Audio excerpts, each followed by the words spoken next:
in the blazes do you think you're doing with that car? I told you it's not to be touched! She tried to take the car before anyone realized what was happening, standing on the edge of our gravel driveway with a clipboard pressed to her chest, staring at the red 1968 Aston Martin like it was an accounting error that needed correcting. The car hadn't moved in years, yet that morning it looked sharper than ever, its deep red paint catching the early light, polished enough to reflect the trees lining the property. To her, it was just another violation waiting to be enforced. To us, it was something far older, heavier, and more dangerous than she could imagine. The neighborhood had changed quietly, the way rot sets into wood long before it shows on the surface.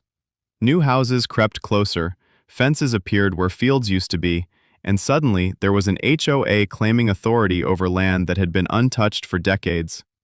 Their letters started politely, wrapped in soft language about harmony and standards, but each notice carried more weight than the last. Grass height, mailbox color, driveway use. Small things meant to test how much resistance they would face. Most people complied without a fight. My grandfather never responded at all.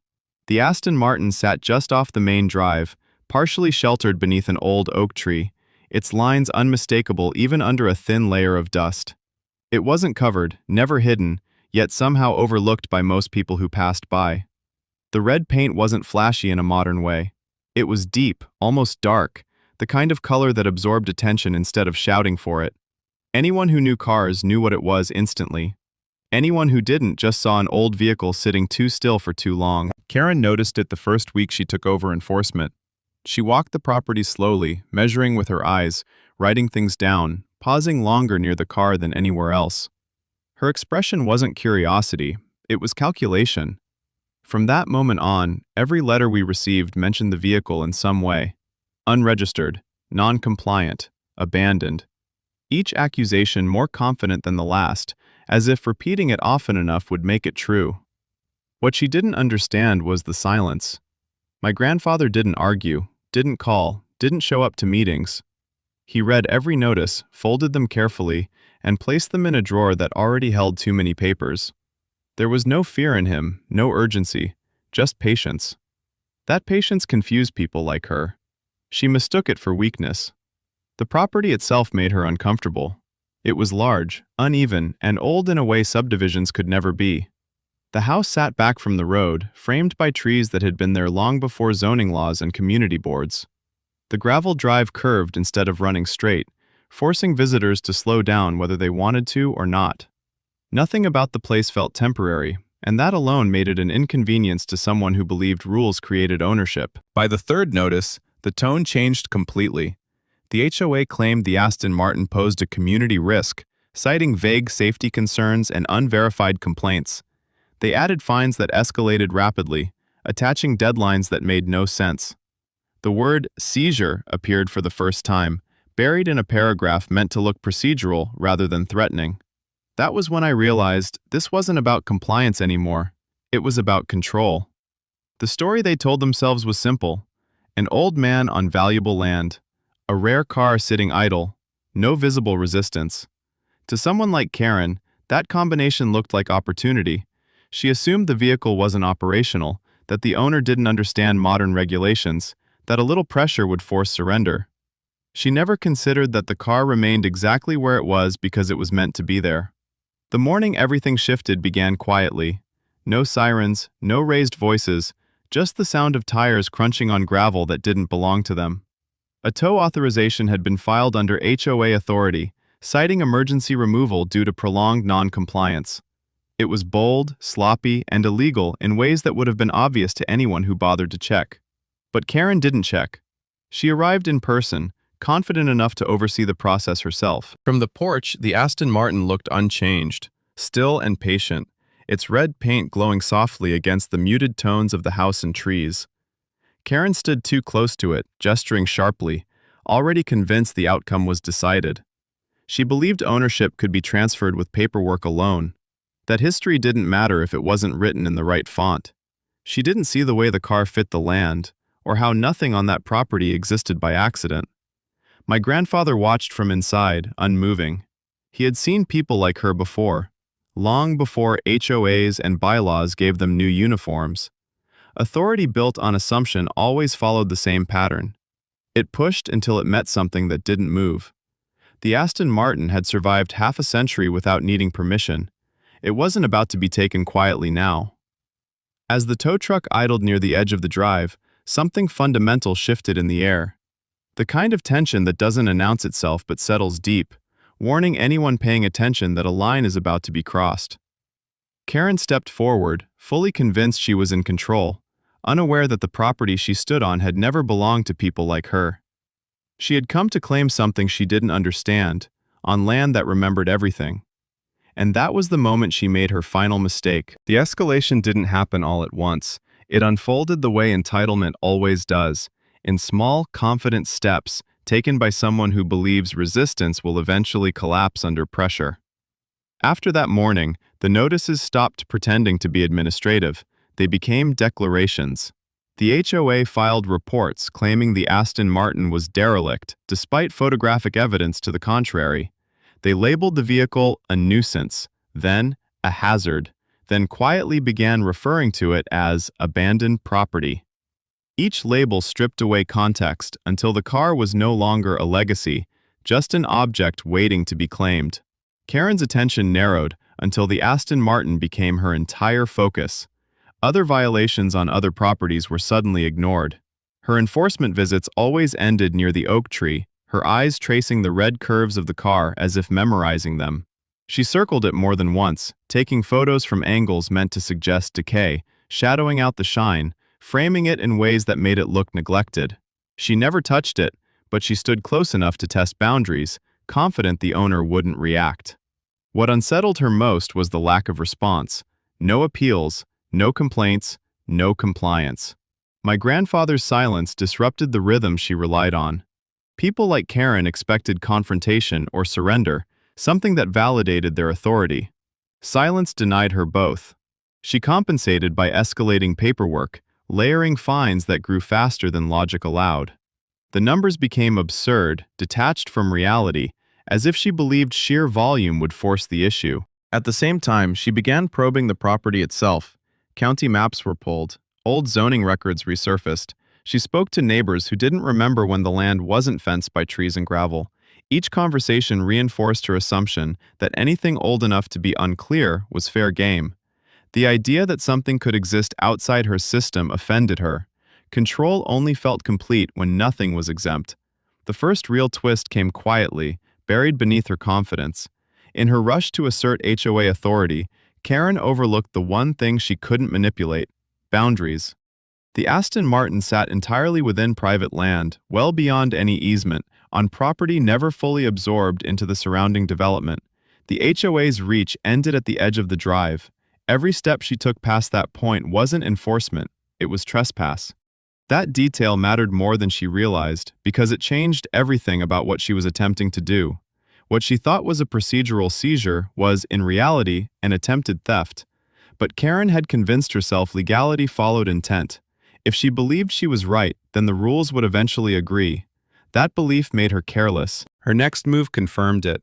Instead of waiting for another daylight confrontation, she authorized a secondary removal attempt scheduled just after sunset. The justification was framed as urgency, a manufactured risk that required immediate action. She assumed darkness would discourage interference, that fewer witnesses meant fewer complications. She didn't consider that night had always belonged to the property more than the day ever did. The Aston Martin looked different in low light. The red deepened, absorbing shadows until the car seemed less like a vehicle and more like a presence. The chrome details caught only fragments of light, brief flashes that vanished as quickly as they appeared. It didn't look abandoned, it looked alert.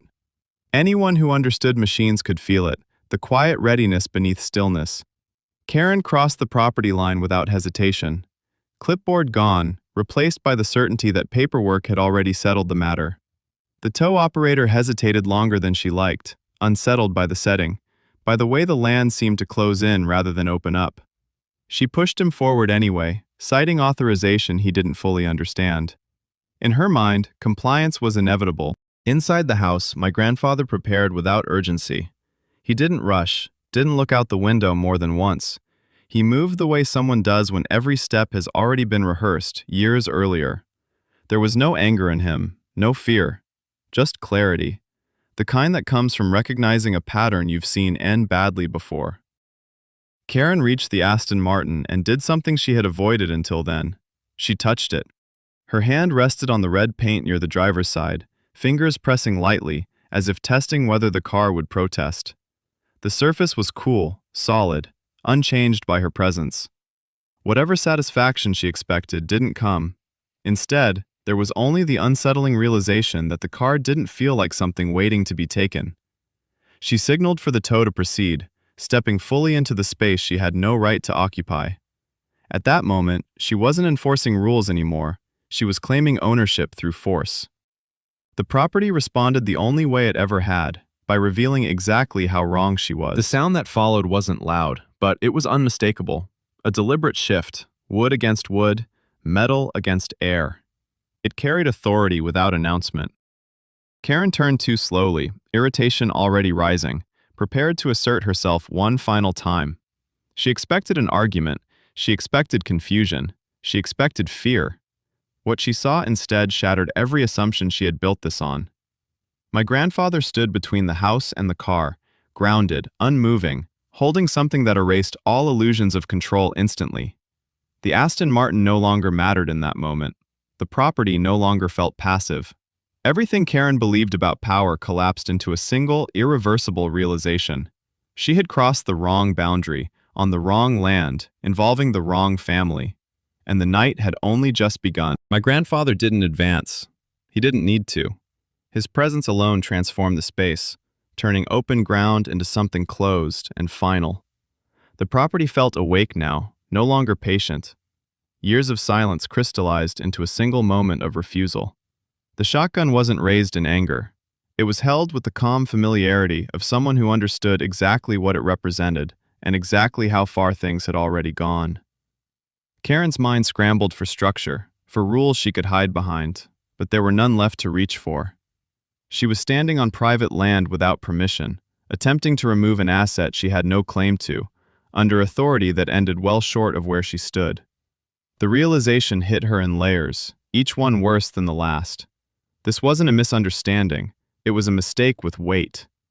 The tow operator had already backed away, instinctively distancing himself from a situation that no longer involved him. The engine noise faded, leaving behind a silence that pressed in from every direction. In that quiet, the imbalance became undeniable. There was no audience to appeal to, no committee to hide behind. Just an old man who hadn't moved, a car that hadn't yielded, and a woman who suddenly understood how exposed she was. The true twist revealed itself not through action, but through restraint. My grandfather didn't threaten. He didn't gesture. He didn't need to. His stillness communicated something far more unsettling than anger ever could. This was not a man reacting impulsively. This was someone enforcing a line that had existed long before her clipboard ever did. The Aston Martin wasn't protected because it was valuable. It was protected because it belonged where it was. Authorities arrived quickly once the reality of the situation filtered outward, drawn not by outrage but by clear violations that couldn't be spun or softened. Karen's version of events collapsed under even minimal scrutiny. Trespass, attempted theft, abuse of authority, each charge stacked neatly, irreversible and indifferent to her intentions. The paperwork she trusted so completely turned against her with mechanical precision. What unraveled next was almost anticlimactic. The HOA's claims disintegrated under review, revealing gaps and overreach that should have been obvious from the start. Fines were voided, notices withdrawn, boundaries re-established with clarity that left no room for interpretation. Karen's influence evaporated as quickly as it had grown, exposing how fragile it had always been. Through it all, the Aston Martin never moved. It remained under the oak tree, red paint untouched, exactly where it had been before anyone thought to challenge its presence. The car didn't need to be driven away to prove a point. Its power was in staying, in refusing to be displaced, in existing on its own terms, immune to pressure. My grandfather returned the shotgun to where it belonged with the same unhurried calm he had shown throughout. There was no triumph in him, no satisfaction, just closure, the kind that comes from knowing a boundary has been reinforced and will not need to be defended again. He understood something Karen never did. Ownership isn't enforced by noise, it's maintained by certainty.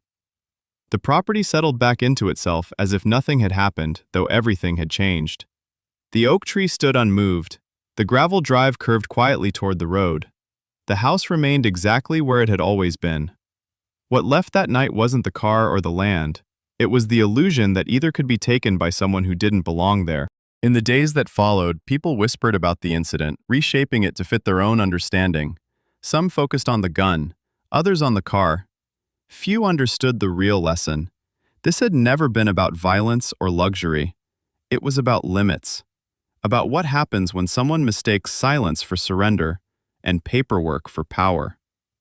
The red Aston Martin still catches the light in the early morning, polished just enough to remind anyone who sees it that some things endure without explanation. It isn't hidden. It isn't guarded. It doesn't need to be. The land remembers who it belongs to, and so does the man who stands watch over it, quietly, without ever needing to say a word.